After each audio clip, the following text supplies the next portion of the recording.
my mom was the epitome of selflessness. She was the epitome of raising us to be just better people. And I know you guys are probably gonna hate I do this, but anyway, cool. So she was the epitome of selflessness, to the point that if you needed a ride to church and you lived far, she would drive to make sure she picked you up. She was my best friend, my confidant, everything. She was an attorney. She raised us to be the best version of ourselves. It was just me and my sister for a long time, and then along came a little rascal that is the missing piece to the puzzle we didn't know we needed, my brother Felix. And my mom was not only my best friend, we always went on dates. We traveled the world together. She was the best grandmother. She was also my business partner, and she raised us to do our best. Anybody's parents raise you to do your best all the time? Yes?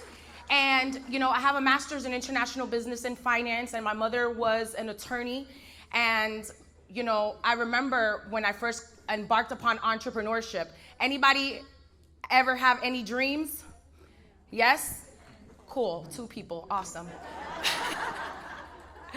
So the reality was, I want to talk to you guys today about some storms. If you live in Florida, you've been through a storm or 2. I just came from Tampa, so we just dealt with 2 back to back. See, in life, you're either going through a storm, you just came out of a storm, or you're about to go through one. And the skill sets and mindset that you develop around the way is what's going to become the foundation for which you're going to build your life upon. And this was something that, how can I go back? Can you go back? Because this is not working. I need to go back in the slide. Go back for me. Cool. And the reality is that when I embarked upon these dreams of entrepreneurship, my mom was my #1 supporter, but I went through some obstacles. And being the girl that was educated, being in corporate America, you really didn't have too much believers in you. You had more doubters than anything else. And I love the fact that because she raised us with so much resilience, you know, I went on to retire from corporate America 30 plus years before time, was able to not only graduate with honors from school and all these things, but built the #1 travel and lifestyle club in the world to billions of dollars. And my mom was my #1 business partner. We traveled all over the world. And then a little thing called COVID happened. And at the same time, when my business was going bankrupt because we were going through COVID, my mom gets diagnosed with stage 4 stomach cancer. And I remember my mindset in that moment. I was like, you know what? This is going to be the greatest fight of my life. And I called one of my mentors and I said, you know, I've been fighting my whole life. We fought from the Dominican Republic to escape poverty. I've been fighting in corporate America. I've been fighting my whole entire life. And I'm definitely going to fight for the woman that gave me everything my entire life. And we fought tooth and nail, prayed, all of these things. And my mom lost the battle to cancer in April 9th of 2021. God called her home. And at the moment when I thought that I was going to die because my best friend was no longer a phone call away, when I felt that I could not keep breathing because I could not see that smile again physically, I remembered what she taught me.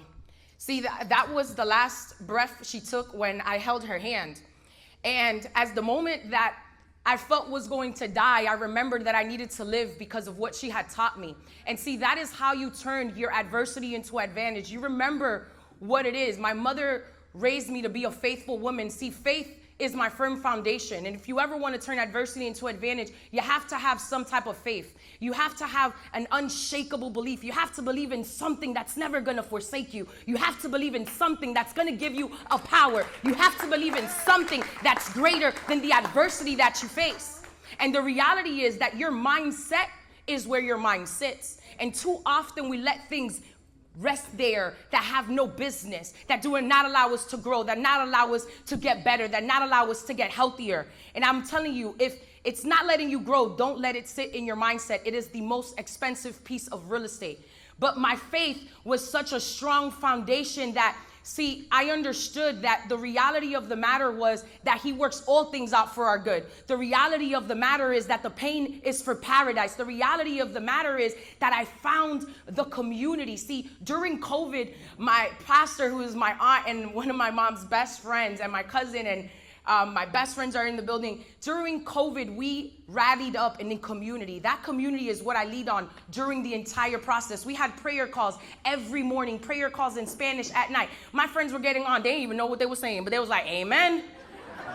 Right? We knew we were something bigger, and I saw the power of community. See, and it's important because during that season, when I thought that I couldn't go, everybody in this picture had to take a COVID test to come see my mom. In the midst of COVID, where so many people, I saw the power of community. I saw that there's people that will go through lengths for you, that are going to love you when you don't even love yourself, that are going to believe in you when you don't believe in yourself. And it's important to rally around that community. See, I have people in life that hold me accountable to the best version of me. I have people in life that speak to the champion in me when I don't feel like I'm winning. I have people in my life that not only hold me accountable to my dreams and my goals, but being a better human being. Because God will only take you to where your character can sustain you.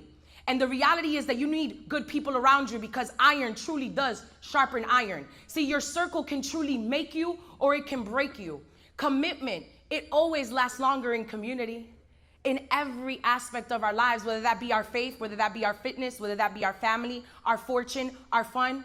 And that is something that I'll tell you, that in that moment, for me to change adversity into advantage, for me to, while my business was being bankrupt, while I was heartbroken, while I was in a dark space, I said, I got to get back to the basics. So I got back to my faith.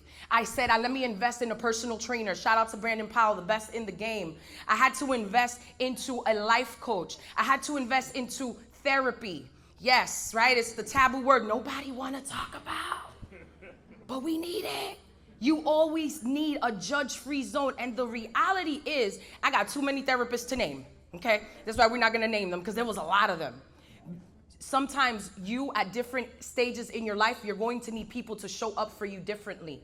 And the reality is that these skill sets and this mindset and these tools, see, I could give you the good words. I could tell you I say thousands of affirmations every morning, that I pray, that I meditate, that I do my journal writing, that I do all of these things, that I work out, that I work on my business, that I invest in masterminds, that I invest into building my brand, that I've invested into coaching, that I've invested into seminars. But the reality is, if you don't decide, it comes with a decision. When you decide, you kill off all other options. You have to remember, in the midst of that adversity, you are your greatest advantage, because there's only one of you.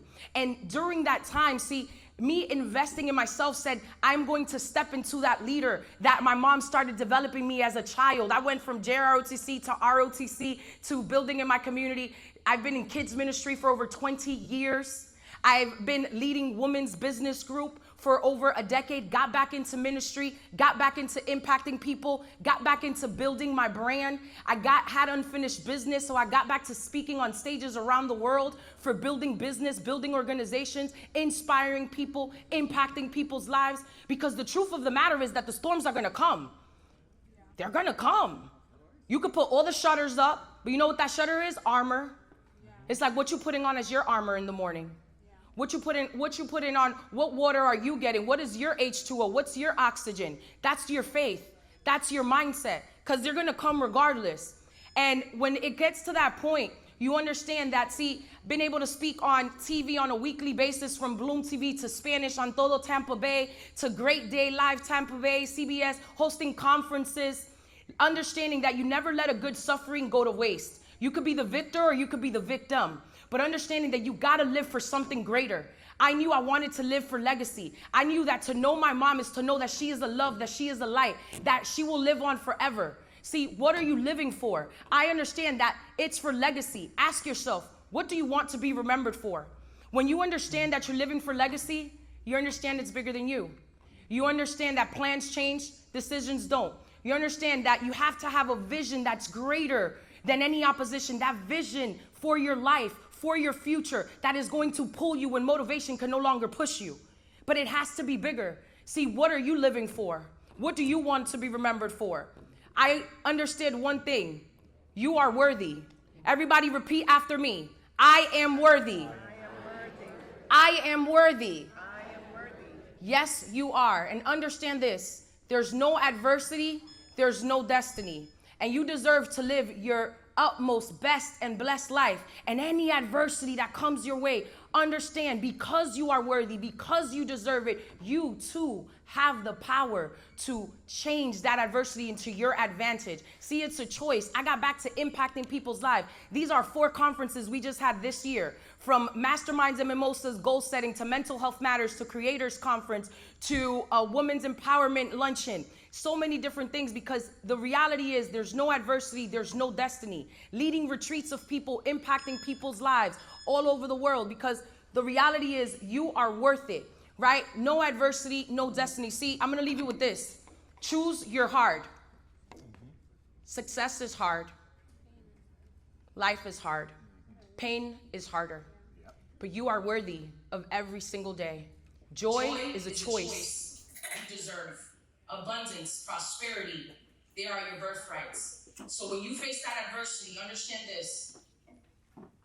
No adversity, no destiny. That's my time. Thank you guys so much. Great day and God.